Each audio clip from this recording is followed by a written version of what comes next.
One day, a shocking piece of news spread like wildfire across Niger. An American man was dumping trash in the desert. The locals were furious, condemning his actions and questioning his intentions. Yet, despite the outrage, he remained steadfast, continuing his work with an unwavering determination. Unbeknownst to them, he had a grand plan, one so ambitious that no one believed it could ever be accomplished. But against all odds, he did what seemed impossible. Before we dive in, don't forget to like and follow for more powerful stories that will stay with you. Now, let's begin. Niger, a country where much of the land is swallowed by the vast Sahara, is known as one of the hottest places on Earth. Beneath the relentless sun, temperatures often soar past 100 degrees Fahrenheit, and the arid climate makes survival a daily battle. The southern regions, where the Sahel meets the savanna, enjoy slightly more moisture, yet seasonal floods frequently wreak havoc, with overflowing rivers devastating villages unprepared for the sudden surge of water. With a population of about 25 million, Niger relies heavily on agriculture, though the relentless desert limits the land available for farming. Food is scarce, and many struggle just to find enough to eat. Despite the country's breathtaking landscapes and rich cultural heritage, its people face immense hardships. Poverty, political instability, and the unforgiving environment shape their daily existence. Yet, they persist, determined to carve out a life in this harsh terrain. One bright afternoon, a group of foreigners arrived at a small village. Occasionally, volunteers from abroad would visit, bringing food supplies and offering assistance with farming. Their arrival was often a cause for excitement, a rare glimmer of hope in the villagers' difficult lives. But this time, things were different. The visitors weren't here to hand out food or lend a helping hand in the fields. Instead, their leader, an American man, greeted the villagers with a warm smile before immediately setting to work, fencing off a barren patch of land. Confused, the villagers watched in silence, trying to make sense of his inexplicable actions. Then, to their utter shock, trucks rolled in and workers began dumping something onto the ground. "What are they doing?" whispered one villager, his voice laced with unease. Within moments, the answer became horrifyingly clear. Piles of waste, rotting vegetables, discarded fabric, torn plastic, tattered clothing spread across the dry earth, turning what had once been an empty space into a growing mountain of garbage. The people stood frozen, their confusion quickly hardening into rage. "Does he think our land is a dumping ground?" someone spat, disbelief giving way to fury. "Did he come all the way from America just to throw his trash here?" Their anger boiled over. This was their home, their village. Their children played in this dirt. Their lives were built upon it. There was no way they would allow a stranger to turn it into a garbage dump. The villagers marched toward the American leader, their voices rising as they confronted him. "What exactly are you dumping here?" one of them demanded. The weight of their ancestors and the dignity of their land echoed in his words. "Are you trying to turn our village into your trash heap? This is where we live. This is where our children grow up." A village elder stepped forward, his posture calm but firm. He looked the foreigner in the eye before speaking, his voice steady. "I understand your frustration," the American man said, his tone sincere. "It was never my intention to bring fear or confusion to your home, and for that I apologize. But please hear me out. What you see as waste is actually the beginning of something much greater. This is the first step in restoring this land. It may look like garbage now, but in time it will become the foundation for something green, something alive. I ask only for your patience." If we fail, we will take full responsibility. Silence settled over the crowd. The villagers, though still skeptical, listened. Deep down, their distrust remained, a heavy, lingering doubt that refused to fade. And yet, within that doubt, a seed of hope was planted. If this plan succeeded, if this man spoke the truth, then maybe, just maybe, the barren earth could bloom again. Perhaps, for the first time in a long while, there was a sliver of a future worth believing in. So, reluctantly, they agreed to wait, to watch. But months passed, and nothing changed. The foreigners continued their work, methodically layering waste and sand, day after day. The land remained as lifeless as ever. The ground continued to rise little by little, yet the villagers had no idea what was happening beneath it. At first, they clung to a sliver of hope in the words of the American leader, believing in his promise. But as time passed, that fragile hope crumbled into disappointment. All they could see was garbage piling up, filling the air with a putrid stench, while the land itself seemed to decay before their eyes. "It's just a dump," one villager scoffed bitterly. "Those foolish American tricked us." Laughter and murmurs of agreement rippled through the crowd, sealing the American outsiders as nothing more than liars in the eyes of the villagers. From that moment on, they became unwelcome. Their presence met with cold stares and quiet resentment. Yet time marched on, and 2 years slipped by like sand through fingers. The villagers, having long since abandoned their interest in the fenced-off land where garbage had been scattered, barely spared it a thought anymore. Then, one afternoon, as a village gathering carried on, a man came sprinting towards them, his breath ragged, his face lit with urgency. "You have to come see the desert, the land where the American dumped all that trash." His words were met with confused, skeptical faces. Another villager, filled with desperation, insisted, "Just come. You have to see it for yourselves." Their doubt still lingered, but curiosity won over, and a group of them followed the frantic man toward the long-forgotten site. What awaited them there was beyond anything they could have imagined. The barren, lifeless desert had transformed into a lush, green paradise. Trees stood tall, their leaves swaying in the breeze, vibrant flowers stretched toward the sun, and birds flitted between the branches. The villagers stared in disbelief, their minds struggling to accept the reality before them.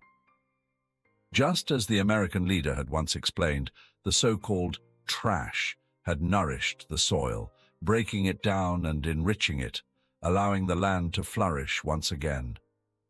Gasps and murmurs of awe spread through the crowd. "They really did it," someone whispered. "They turned this place green." The mountains of waste that once covered the ground had vanished, replaced by soft, fertile earth. It looked ready to support crops, as if waiting to be cultivated. Patches of thick grass covered the area where cows now grazed contentedly, their tails flicking lazily in the sun. More cattle wandered within the fenced area, moving slowly as if savoring the comfort of this newfound home. The villagers were at a loss for words, unable to comprehend how this once barren wasteland had been reborn as a thriving land of abundance. The American were telling the truth all along. The weight of that realization sent them rushing back to the village square, their excitement bubbling over into shouts. One by one, more villagers followed their calls, heading toward the land they had once dismissed.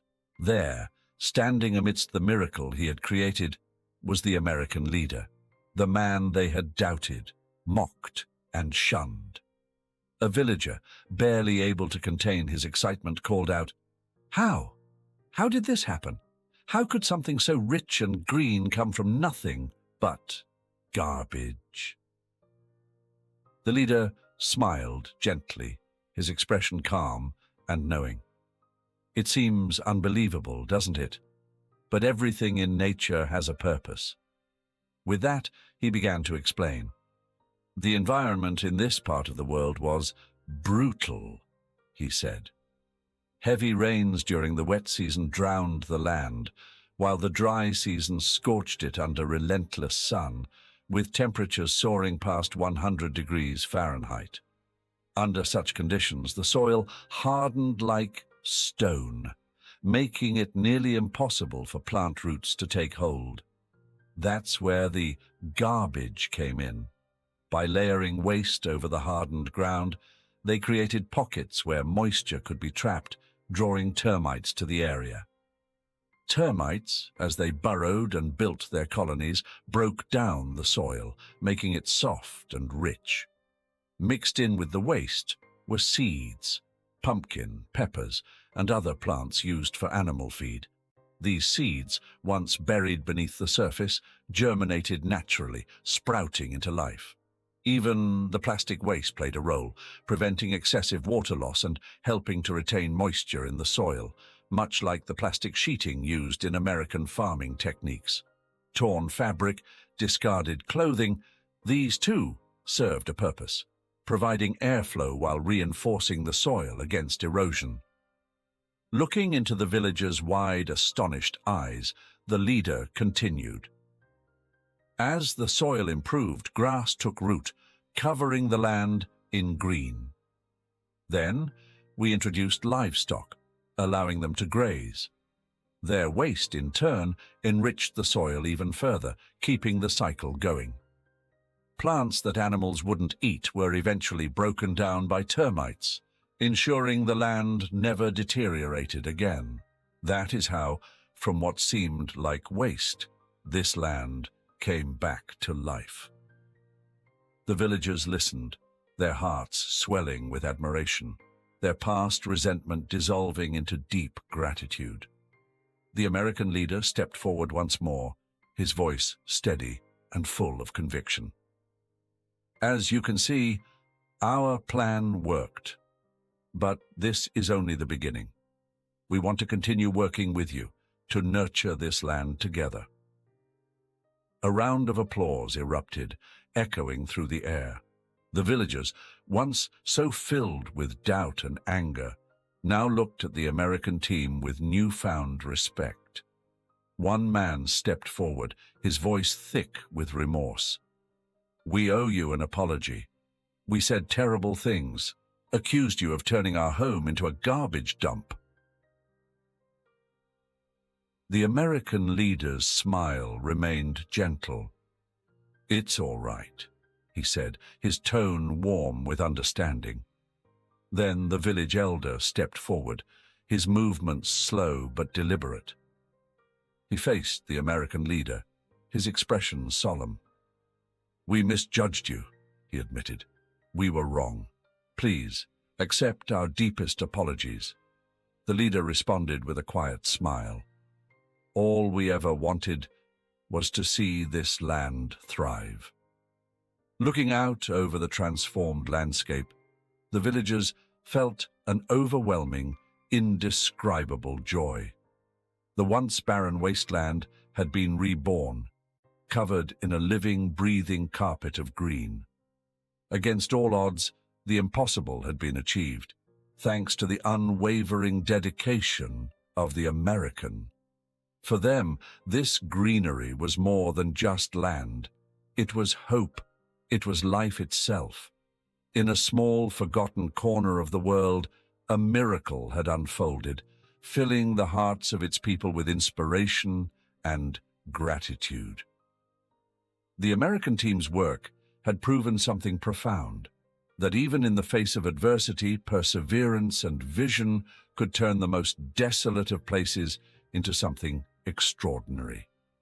And in doing so, they had not only revived the land, but also rekindled the villagers' faith in the power of determination, leaving an impact that would be remembered for generations to come. The heroic efforts of these remarkable American individuals have garnered admiration from people worldwide, serving as a beacon of hope for the future. Among these visionaries is the American professor whose ambitious plan has captivated the world, a plan to restore greenery to the Sahel region and improve the lives of those who call it home. But who is this determined leader? His name is Professor John Smith from Harvard University.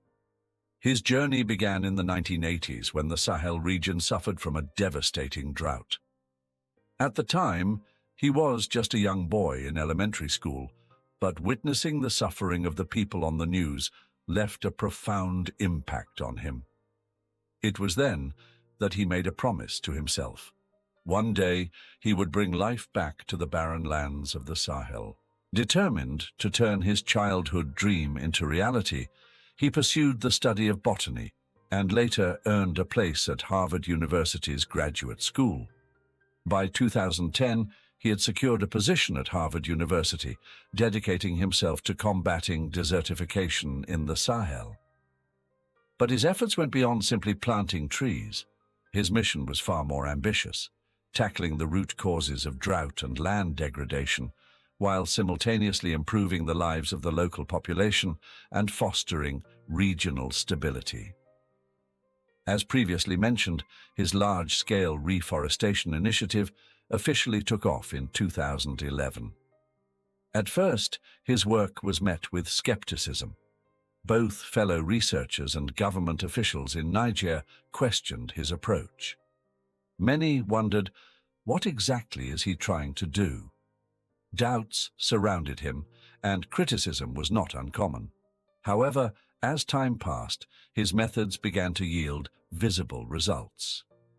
The once dubious government officials in Niger gradually started acknowledging the effectiveness of his project. What was once a radical idea, using urban waste for afforestation, became an accepted and widely supported initiative. Now, discussions are underway to strengthen collaboration between Smith and local authorities.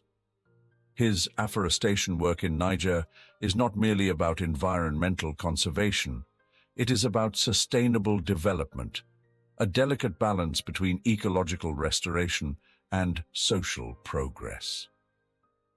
It is not just a step towards solving a global crisis.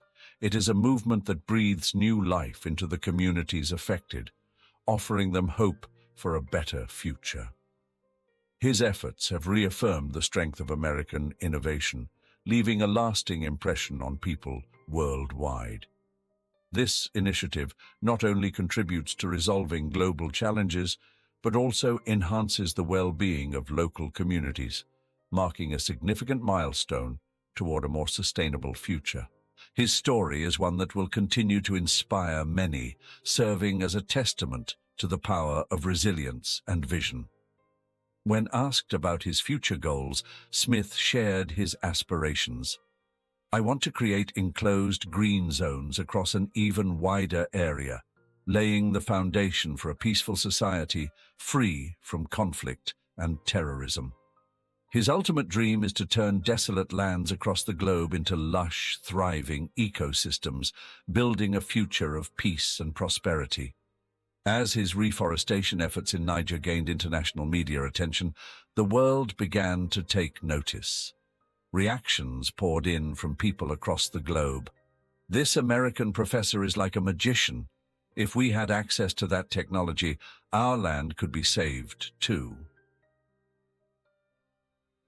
Others marveled at the dedication and perseverance of the American spirit. The discipline and strength of the American people are truly admirable. No matter how difficult the challenge, they never give up until they achieve their goal. It's the very essence of the samurai spirit. Another commented, "I am deeply moved by their determination to keep fighting, even in such harsh conditions." Many believe that sharing America's expertise with the world could lead to a brighter future for all. American passion and technology give hope to the entire planet. Seeing their dedication bear fruit is nothing short of extraordinary. The world has witnessed the integrity, ingenuity, and relentless effort of the American people, and their contributions continue to inspire.